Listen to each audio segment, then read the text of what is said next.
नमस्कार, फिर से हमारे YouTube चैनल पे आपका स्वागत है। आज हम लोग एक बहुत ही सिविल फील्ड में बहुत ही एक अच्छे टॉपिक के साथ में आए हुए हैं। उम्मीद है कि आज जो हम लोग टॉपिक लेके आए हुए हैं, जो आप लोगों को बताने वाले हैं ये वीडियो में, वो नए जितने भी फ्रेशर सिविल फील्ड में काम करने के लिए आते हैं उनके लिए बहुत ही लाभदायक होने वाला है। सिविल फील्ड में आप देखेंगे आजकल सब चीज़ें टेक्नोलॉजी की ज़माना है। जो भी काम हम लोग करते हैं वो बहुत सारे इक्विपमेंट टेक्नोलॉजी और उसके बिहाफ में ही काम होता है और उसका उपयोग से ही अच्छे काम हो पाता है। आज लेवल लेने के लिए जो auto level machine civil field में यूज होता है, उसके बारे में पूरी टेक्निकल डिटेल्स, कहाँ कैसे उसकी ट्राइपॉड कैसे सेट करते हैं, मशीन में क्या क्या चीज़ों को किस हिसाब से जगह पे सेट होता है, उसके स्टाफ में रीडिंग किस हिसाब से रीड किया जाता है, और बाकी उसमें बहुत सारे ऐसे चीज़ें हैं जो ये वीडियो में अंकित जी आपको बताने वाले हैं। तो अंकित जी, हम लोग एक बार जानना चाहेंगे कि ऑटो लेवल मशीन क्या है पहले तो, और सिविल फील्ड में उसका उपयोग किस काम के लिए होता है, और उसके बाद हम लोग प्रैक्टिकल एक बार सेट करके और मशीन के बारे में भी जानेंगे और देखना चाहेंगे। तो थोड़ा बताएंगे कि ऑटो लेवल मशीन क्या है। नमस्कार दोस्तों, जैसे कि दीपक जी ने अभी मेरे से पूछा कि ऑटो लेवल का हम उपयोग अपने सिविल फील्ड में कैसे करते हैं और क्या उसके महत्व है और किस तरह से हम उसको यूटिलाइज कर सकते हैं। देखिए, ऑटो लेवल मशीन को हम ये जो यूज़ करते हैं वो लेवल करने के लिए यूज़ करते हैं। जैसे कि किसी बेड को या कहीं पे हमें लेवल सेट करना है, लेवल को ट्रांसफ़र करना है, तो जहाँ पर हम एक्सेस ना हो और जहाँ हमारा आदमी जा सके और दूसरा लेवल सेट कर सके, तो दो डिफरेंसेस को बैलेंस करने के लिए हम ऑटो लेवल का यूज़ करते हैं। उसके लिए हमें एक ऑटो लेवल मशीन चाहिए। ऑटो लेवल मशीन अभी हम दिखाएंगे आपको, एक इंस्ट्रूमेंट होता है और बाकी उसके साथ हमारा एक स्टाफ होता है जिस पे हमारा स्केल रीडिंग लिखी होती है। तो हम किस किस तरह उसको यूज़ करते हैं वो मैं आपको पूरा one by one step by step बताऊंगा। ऑटो लेवल मशीन, जैसा कि मैंने अभी बताया, लेवल के लिए यूज़ होती है और कभी कभी उसे हम एक टेंटेटिव हॉरिजॉन्टल डिस्टेंस कैलकुलेट करने के लिए भी यूज़ करते हैं। ये चीज़ बहुत कम लोगों को पता होता है कि हम उससे हॉरिजॉन्टल डिस्टेंस भी कैलकुलेट कर सकते हैं। तो वो किस तरह करते हैं वो भी मैं आपको बताऊंगा। देखिए, जो अभी मैं अपने भाई से बात करूँगा, जो अपने विशाल जी हैं, ये एक बार दिखाएंगे कि अपना जो स्टाफ रीडिंग है वो किस तरह हम पढ़ते हैं, रीड कैसे करते हैं। देखिए, ये स्टाफ होता है पूरा, ये लगभग अपना 6 मीटर का स्टाफ है। आप देखेंगे इस पे सबसे जो बड़ी लार्जेस्ट रीडिंग है वो 6 मीटर है। ये यहाँ पे पूरा 6 मीटर आ गया है। इसको हम इस तरह ओपन करते रहेंगे तो इसकी हाइट बढ़ती रहेगी, ये सब एकदम लॉक हो जाएगा। तो इसका जो ये डिस्टेंस है, जितना हमारे रिक्वायर्ड होता है उतना हम इसको अपना एक्सपेंड करते जाते हैं, खोलते हुए जाते हैं, ताकि हम इसमें से जितना हमें रिक्वायर्ड है उतना हम लेवल चेक कर सके। अब ये जो आप देखेंगे यहाँ पे लिखा हुआ 1.2, ये सेंटीमीटर में है।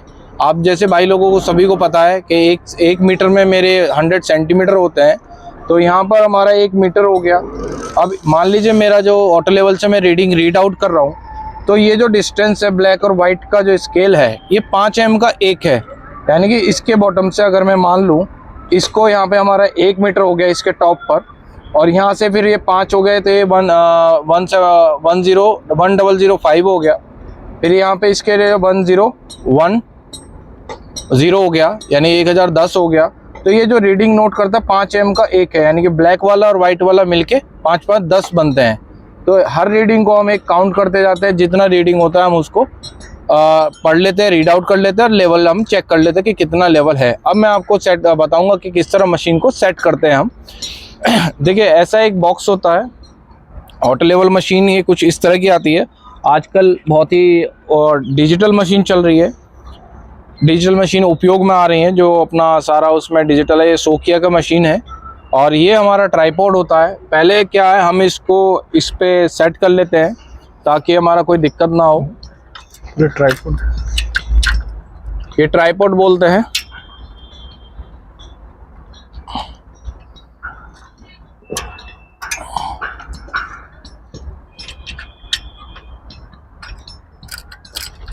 मैं इसको अच्छे से क्लैम्प कर लूँगा ताकि ये मशीन मेरी लूज कंडीशन में ना रहे, और जब मैं अपने ट्राइपॉड को, यानी अगर हिल जाए तो मशीन को मेरे को गिर के नुकसान ना हो, तो इस बात का भी मैं ध्यान रखूँगा।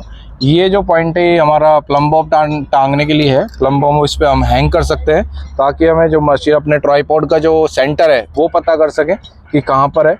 अभी जैसे कि मैं देखूँगा, इसको सबसे अच्छा तरीका जो है इसको बैलेंस करने का, इसके बबल को सेंटर में लाने का, वो ये है कि इस मशीन से जितना हो सके इसके लेग से ही मैं इस लेवल को हॉरिजॉन्टल कर लूँ। जैसे कि अभी अब मेरे भाई देखेंगे कि, और दूसरा मैं एक बात का भी ध्यान रखूँगा कि मशीन को मैं ऐसी जगह सेट करूँ जहाँ से मेरे सारे पॉइंट एक्सेसिबल हों, जहाँ से मैं हर पॉइंट को मेरी मशीन के यानी कि साइट ऑफ डिस्टेंस के बीच में कोई ऑब्स्ट्रक्शन ना हो। अभी मेरे को देखेंगे उधर मेरा काम चल रहा है, एक बार दिखाएंगे ज़रा, उधर का लेवल मुझे चेक करना है, तो उधर मेरा अभी काम चल रहा है, तो उधर का लेवल अभी मैं चेक करूँगा। तो मुझे मशीन ऐसी जगह सेट करनी होगी जहाँ मेरा कोई ऑब्स्ट्रक्शन ना हो। तो मैं इसको इधर सेट कर लेता हूँ। अब इसको देखेंगे, मैं इस लेवल को ध्यान में रखते हुए इसको एक अंदाजे से हॉरिजॉन्टल में रखूँगा इसको, ताकि मेरे को कम से कम अपना ट्राइपॉड को मूव करना पड़े। इस तरह से मैं पैर लगाकर, ये पैर लगाकर मैं इसको दबा दूंगा। ऐसे ही मैं तीनों लेग को करूँगा। ये मैंने दबा दिया। ये पॉइंट भी मेरे मूवेबल होते हैं। अगर मुझे ये हॉरिजॉन्टल नहीं मिलता फिक्स करने के बाद और मुझे अप डाउन करना है, तो मैं इसकी मदद से इसको, या किसी की हाइट भी कम ज्यादा है, कम ज्यादा तो इसके हिसाब से भी एडजस्ट अपन कर कम सकते ज्यादा हैं। करके एडजस्ट कर सकते हैं। ये मैंने अभी यहाँ पे क्लैम्प कर दिया, टाइट कर दिया है। ये ऑलरेडी मेरा हो गया है। अब मैं यहाँ पे बबल, एक बार बबल देखूंगा।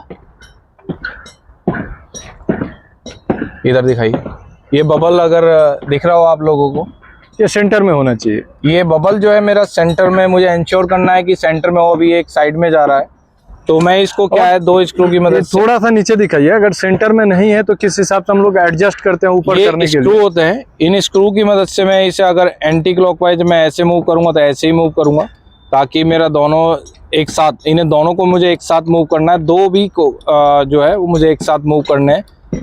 ये मेरा आप देखेंगे थोड़ी देर में बबल ये हो मतलब गया। इससे ऊपर हाइट कम या ज्यादा जिस एंगल को करके उसको सेंटर में लाना है, उसके लिए इसको मूव करेंगे। बिल्कुल बिल्कुल बिल्कुल।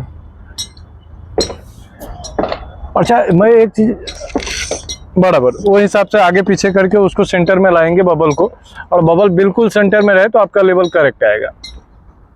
एरर के चांसेस बहुत कम हो जाते हैं। और ये देखिएगा हमारा बबल बिल्कुल सेंटर पॉइंट पे हो गया है। ये बबल अब सेंटर में आ चुका है। अब मैं, जैसे कि हमने सेट कर लिया अपने इंस्ट्रूमेंट को, अब मैं स्टाफ को बोलूँगा कि एक बार विशाल जी स्टाफ लेके जाएंगे और मैं रीडिंग देखूंगा। तो ये जो आई पीस है, इसको हम बोलते हैं आई पीस। ये हमारा जूम करने के लिए और फोकस करने के लिए यूज़ होता है। जो आई पीस है हमारा, यानी कि जो स्टेडिया हेयर होता है इसके अंदर, एक मैं आपको उसका अभी शो भी कराऊंगा नेक्स्ट पिक्चर में। ये आप इसे सेट करके क्लियर कर सकते हैं स्टेडिया को, और ये आपका जूम के लिए है। आप यहाँ से जूम कर सकते हैं। अगर आपको थोड़ा बहुत देखने में इधर उधर थोड़ा सा माइनर अगर करना है, तो इसकी मदद से आप इधर उधर थोड़ा सा बहुत माइनर इधर उधर करना है, तो वो धीरे धीरे आप इसकी मदद से आप कर सकते हैं। और इसकी मदद से आप जूम कर सकते हैं, जूम करने के लिए उपयोग कर सकते हैं। और आई पीस की मदद से, अब जैसे कि मेरा ये है, मेरा भाई उधर खड़ा है, विशाल जी उधर खड़े हुए हैं। अब मैं ये देखूँगा स्टाफ उन्होंने रखा हुआ है, ये मैं उनसे बोलूँगा बिल्कुल सीधा कर ले एकदम। अब जैसे कि उन्होंने सीधा कर ले, तो ये जो पॉइंट है, मैं दीपक जी से बोलूँगा एक बार यहाँ से दिखाइए कि ये जो पॉइंट है, ये आप देख रहे हैं, इसकी मदद से मैं उसको फोकस करूँगा, साइट ऑब्जेक्ट को बाइसेक्ट करूँगा, ताकि मुझे पता लग जाए कि मेरा भाई कहाँ खड़ा है, कि मुझे फिर वो उन्हें सर्च करने में ज़्यादा दिक्कत नहीं होगी। अब जैसे कि मैं ऐसे एक लाइन ऑफ साइट से मैं देख लिया कि वो एकदम फोकस में है, फिर मैं इसमें देखते हुए अपना रीडिंग चेक कर लूँगा कितना रीडिंग आ रहा है। ये मैं इसकी मदद से अपना चेक कर रहा हूँ कि फोकस हो रहा है नहीं हो रहा है। ये बिल्कुल एकदम क्लियर हो गया है। अब क्लियर हो गया, लेकिन स्टेडिया वायर को भी मैं अपना एक क्लियर कर लूँगा। ये मेरा स्टेडिया वायर भी एकदम क्लियर हो गया है। अभी जो मेरा लेवल आ रहा है, एक बार मैं बोलूँगा सीधा, अभी जो मेरा लेवल आ रहा है वो 1570 आ रहा है। जैसे कि मैंने आपको बताया था, लेवल रीड करने का जो तरीका है, उसके हिसाब से जो इसमें रीडिंग आ रही है वो 1570 आ रही है। तो 1570 के हिसाब से हमने एक बार लेवल चेक कर लिया। अब जैसे कि हमारी यहाँ रिक्वायर्ड है कि हमें ये 1600 करना है, तो वहाँ पे 30 mm अभी मिट्टी मुझे और डालनी है। वो 30 mm मिट्टी और डालकर मैं इस सभी लेवल को ट्रांसफर एकदम लेवल में कर लूँगा। लेवल में करने के बाद फिर मैं इसको अपना नेक्स्ट जो GSB लेंगे वो अपना एक्टिविटी स्टार्ट कर देंगे, उसके बाद उसका कॉम्पैक्शन फिर PCC। बाकी मैं और अपना इसमें जैसे कि मैंने कहा है कि हॉरिजॉन्टल डिस्टेंस कैसे कैलकुलेट करते हैं। देखिए स्टेडिया वायर में दो होते हैं, दो थ्रेड होते हैं, एक ऊपर होता है जिसे हम क्रॉस हेयर बोलते हैं, एक स्टेडिया हेयर बोलते हैं। तो स्टेडिया हेयर का जो दोनों का डिफरेंस है उसको माइनस करने के बाद मेरे पास एक रीडिंग आती है, उसको मैं 100 से मल्टीप्लाई कर दूं तो मेरा जो हॉरिजॉन्टल डिस्टेंस है वो भी एकदम कैलकुलेट हो जाएगा कि यहाँ से हमारा जहाँ तक हमारा स्टाफ मैन है वो कितनी दूर खड़ा हुआ है, वो भी हमें एक पता लग जाता है कि हमारा अगर हॉरिजॉन्टल डिस्टेंस कैलकुलेट करना है तो वो भी हमें पता लग जाए कितना डिस्टेंस पे हमारे भाई खड़े हुए हैं। तो मैं भाइयों से अनुरोध करूँगा कि आपका ऑटो लेवल का जिन लोगों को अपना ऑपरेट करना है उन लोगों के लिए बहुत ही अच्छी वीडियो है। आप लोग सभी लोग हमसे जुड़े रहिए, हमारी वीडियो को लाइक करिए, सब्सक्राइब करिए और शेयर करिए और हमारा मनोबल इस तरह बढ़ाते रहिए। धन्यवाद।